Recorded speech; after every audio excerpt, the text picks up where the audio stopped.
It is only with vast hesitancy and repugnance that I let my mind go back to Lake's camp and what we really found there, and to that other thing beyond the frightful mountain wall.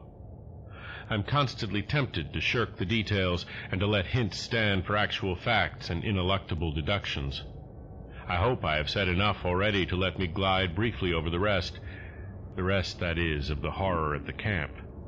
I have told of the wind-ravaged terrain, the damaged shelters, the disarranged machinery, the various uneasinesses of our dogs, the missing sledges and other items, the deaths of men and dogs, the absence of Gedney, and the 6 insanely buried biological specimens, strangely sound in texture for all their structural injuries, from a world 40 million years dead. I do not recall whether I mentioned that upon checking up the canine bodies, we found one dog missing. We did not think much about it till later. Indeed, only Danforth and I have thought of it at all. The principal things I've been keeping back relate to the bodies, and to certain subtle points which may or may not lend a hideous and incredible kind of rationale to the apparent chaos. At the time I tried to keep the men's minds off those points, for it was so much simpler, so much more normal, to lay everything to an outbreak of madness on the part of some of Lake's party. From the look of things, that demon mountain wind must have been enough to drive any man mad in the midst of this center of all earthly mystery and desolation. The crowning abnormality, of course, was the condition of the bodies, men and dogs alike. They had all been in some terrible kind of conflict, and were torn and mangled in fiendish and altogether inexplicable ways. Death, so far as we could judge, had in each case come from strangulation or laceration. The dogs had evidently started the trouble, for the state of their ill-built corral bore witness to its forcible breakage from within. It had been set some distance from the camp because of the hatred of the animals for those hellish Archean organisms, but the precaution seemed to have been taken in vain.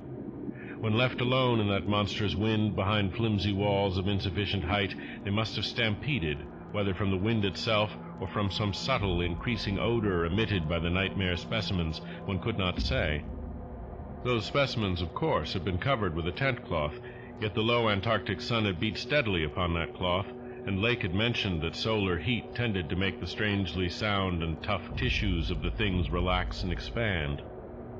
Perhaps the wind had whipped the cloth from over them and jostled them about in such a way that their more pungent olfactory qualities became manifest despite their unbelievable antiquity. But whatever had happened, it was hideous and revolting enough. Perhaps I had better put squeamishness aside and tell the worst at last, though with a categorical statement of opinion, based on the first-hand observations and most rigid deductions of both Danforth and myself, that the then missing Gedney was in no way responsible for the loathsome horrors we found. I have said that the bodies were frightfully mangled. Now I must add that some were incised and subtracted from in the most curious, cold-blooded, and inhuman fashion. It was the same with dogs and men. All the healthier, fatter bodies, quadrupedal or bipedal, had had their most solid masses of tissue cut out and removed, as by a careful butcher, and around them was a strange sprinkling of salt, taken from the ravaged provision chests on the plains, which conjured up the most horrible associations. The thing had occurred in one of the crude aeroplane shelters from which the plane had been dragged out, and subsequent winds had effaced all tracks which could have supplied any plausible theory. Scattered bits of clothing, roughly slashed from the human incision subjects, hinted no clues. It is useless to bring up the half-impression of certain faint snowprints in one shielded corner of the ruined enclosure, because that impression did not concern human prints at all, but was clearly mixed up with all the talk of fossil prints which poor Lake had been giving throughout the preceding weeks. One had to be careful of one's imagination in the lee of those overshadowing mountains of madness. As I have indicated, Gedney and one dog turned out to be missing in the end. When we came on that terrible shelter, we had missed 2 dogs and 2 men, but the fairly unharmed dissecting tent which we entered after investigating the monstrous graves had something to reveal. It was not as Lake had left it, for the covered parts of the primal monstrosity had been removed from the improvised table. Indeed, we had already realized that one of the 6 imperfect and insanely buried things we had found, the one with the trace of a peculiarly hateful odor, must represent the collected sections of the entity which Lake had tried to analyze. On and around that laboratory table were strewn other things, and it did not take long for us to guess that those things were the carefully, though oddly and inexpertly dissected parts of one man and one dog. I shall spare the feelings of survivors by omitting mention of the man's identity. Lake's anatomical instruments were missing, but there were evidences of their careful cleansing. The gasoline stove was also gone, though around it we found a curious litter of matches. We buried the human parts beside the other 10 men, and the canine parts with the other 35 dogs. Concerning the bizarre smudges on the laboratory table and on the jumble of roughly handled illustrated books scattered near it, we were much too bewildered to speculate. This formed the worst of the camp horror, but other things were equally perplexing. The disappearance of Gedney, the 1 dog, the 8 uninjured biological specimens, the 3 sledges and certain instruments, illustrated technical and scientific books, writing materials, electric torches and batteries, food and fuel, heating apparatus, spare tents, fur suits, and the like, was utterly beyond sane conjecture, as were likewise the spatter-fringed ink blots on certain pieces of paper, and the evidences of curious alien fumbling and experimentation around the planes and all other mechanical devices, both at the camp and at the boring. The dog seemed to abhor this oddly disordered machinery. Then, too, there was the upsetting of the larder, the disappearance of certain staples, and the jarringly comical heap of tin cans pried open in the most unlikely ways and at the most unlikely places. The profusion of scattered matches, intact, broken, or spent, formed another minor enigma, as did the 2 or 3 tent cloths and fur suits which we found lying about with peculiar and unorthodox slashings, conceivably due to clumsy efforts at unimaginable adaptations. The maltreatment of the human and canine bodies and the crazy burial of the damaged Archean specimens were all of a piece with this apparent disintegrative madness. In view of just such an eventuality as the present one, we carefully photographed all the main evidences of insane disorder at the camp, and shall use the prints to buttress our pleas against the departure of the proposed Starkweather Moor expedition. Our first act after finding the bodies in the shelter was to photograph and open the row of insane graves with the 5-pointed snow mounds. We could not help noticing the resemblance of these monstrous mounds, with their clusters of grouped dots, to poor Lake's description of the strange greenish soapstones, and when we came on some of the soapstones themselves in the great mineral pile, we found the likeness very close indeed. The whole general formation, it must be made clear, seemed abominably suggestive of the starfish head of the Archean entities, and we agreed that the suggestion must have worked potently upon the sensitized minds of Lake's overwrought party. Our own first sight of the actual buried entities formed a horrible moment, and sent the imaginations of Pabodie and myself back to some of the shocking primal myths we had read and heard.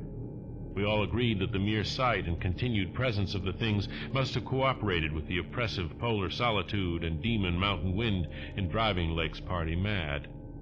For madness, centering in Gedney as the only possible surviving agent, was the explanation spontaneously adopted by everybody so far as spoken utterance was concerned, though I will not be so naive as to deny that each of us may have harbored wild guesses which sanity forbade him to formulate completely.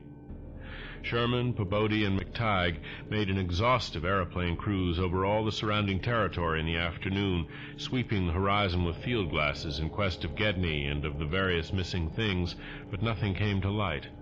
The party reported that the Titan barrier range extended endlessly to right and left alike, without any diminution in height or essential structure. On some of the peaks, though, the regular cube and rampart formations were bolder and plainer, having doubly fantastic similitudes to Roerich-painted Asian hill ruins. The distribution of cryptical cave mouths on the black snow-denuded summits seemed roughly even as far as the range could be traced. In spite of all the prevailing horrors, we were left with enough sheer scientific zeal and adventurousness to wonder about the unknown realm beyond those mysterious mountains. As our guarded messages stated, we rested at midnight after our day of terror and bafflement, but not without a tentative plan for one or more range-crossing altitude flights in a lightened plane with aerial camera and geologist's outfit beginning the following morning. It was decided that Danforth and I try it first, and we awaked at 7 a.m., intending an early trip, though heavy winds, mentioned in our brief bulletin to the outside world, delayed our start till nearly 9 o'clock. I have already repeated the non-committal story we told the men at camp and relayed outside after our return 16 hours later. It is now my terrible duty to amplify this account by filling in the merciful blanks with hints of what we really saw in the hidden transmountain world, hints of the revelations which have finally driven Danforth to a nervous collapse.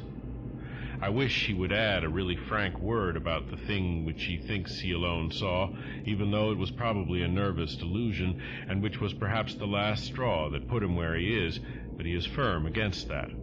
All I can do is to repeat his later disjointed whispers about what set him shrieking as the plane soared back through the wind-tortured mountain pass after that real and tangible shock which I shared. This will form my last word. If the plain signs of surviving elder horrors in what I disclose be not enough to keep others from meddling with the inner Antarctic, or at least from prying too deeply beneath the surface of that ultimate waste of forbidden secrets and unhuman, eon-cursed desolation, the responsibility for unnameable and perhaps immeasurable evils will not be mine. Danforth and I, studying the notes made by Pabodie in his afternoon flight and checking up with a sextant, had calculated that the lowest available pass in the range lay somewhat to the right of us, within sight of camp, and about 23,000 or 24,000 feet above sea level. For this point, then, we first headed in the lightened plane as we embarked on our flight of discovery. The camp itself, on foothills which sprang from a high continental plateau, was some 12,000 feet in altitude. Hence, the actual height increase necessary was not so vast as it might seem. Nevertheless, we were acutely conscious of the rarefied air and intense cold as we rose, for on account of visibility conditions we had to leave the cabin windows open. We were dressed, of course, in our heaviest furs. As we drew near the forbidding peaks, dark and sinister above the line of crevasse-riven snow and interstitial glaciers, we noticed more and more the curiously regular formations clinging to the slopes, and thought again of the strange Asian paintings of Nicholas Roerich. The ancient and wind-weathered rock strata fully verified all of Lake's bulletins and proved that these hoary pinnacles had been towering up in exactly the same way since a surprisingly early time in Earth's history, perhaps over 50 million years.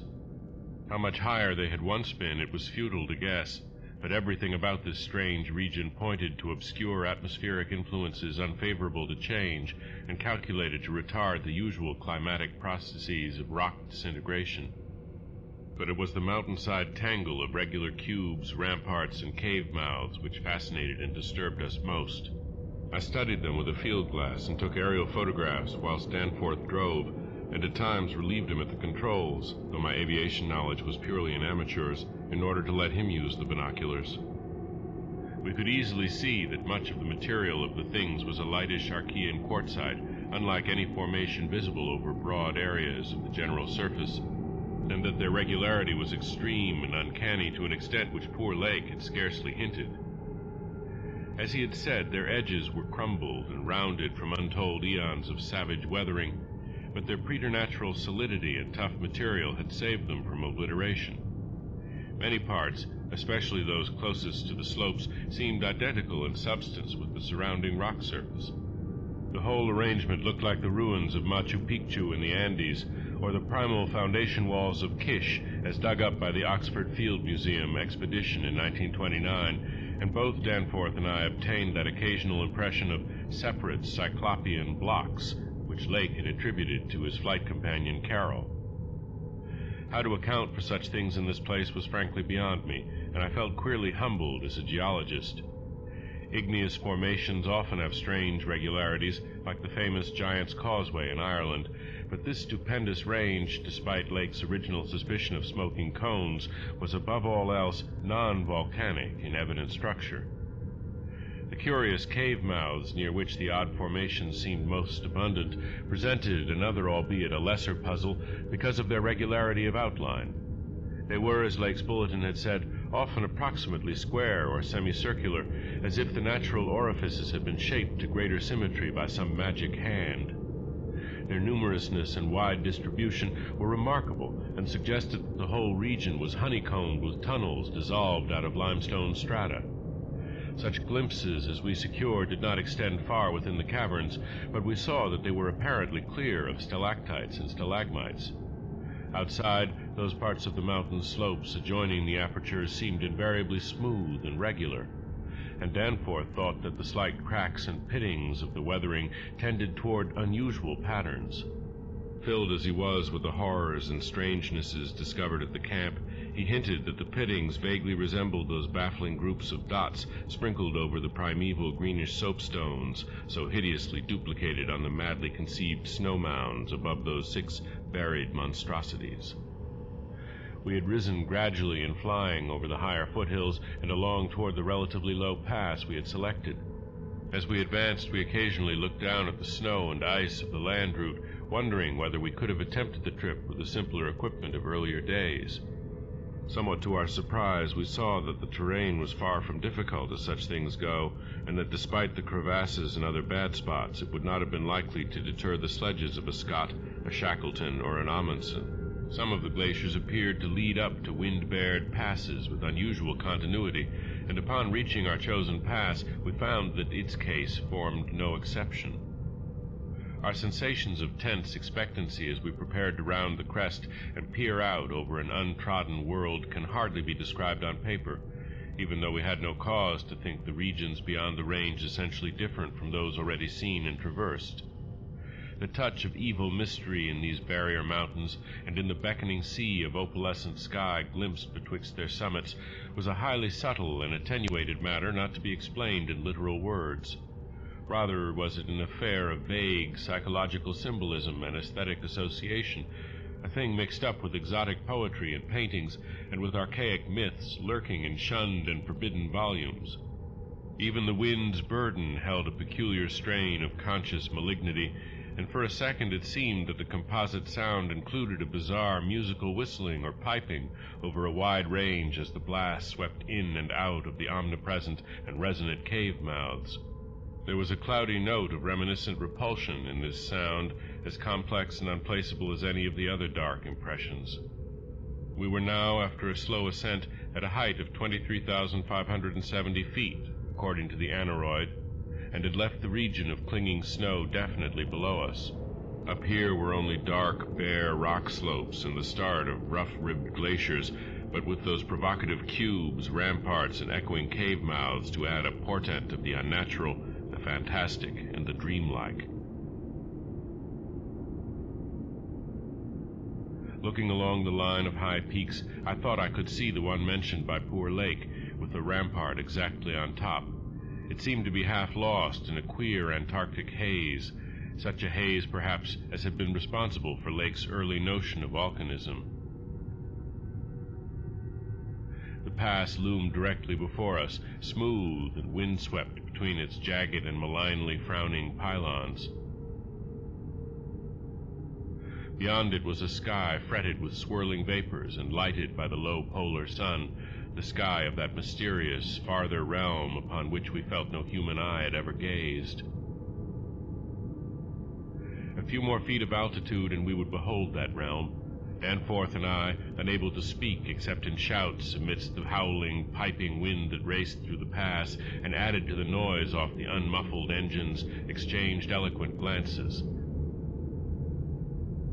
And then, having gained those last few feet, we did indeed stare across the momentous divide and over the unsampled secrets of an elder and utterly alien Earth.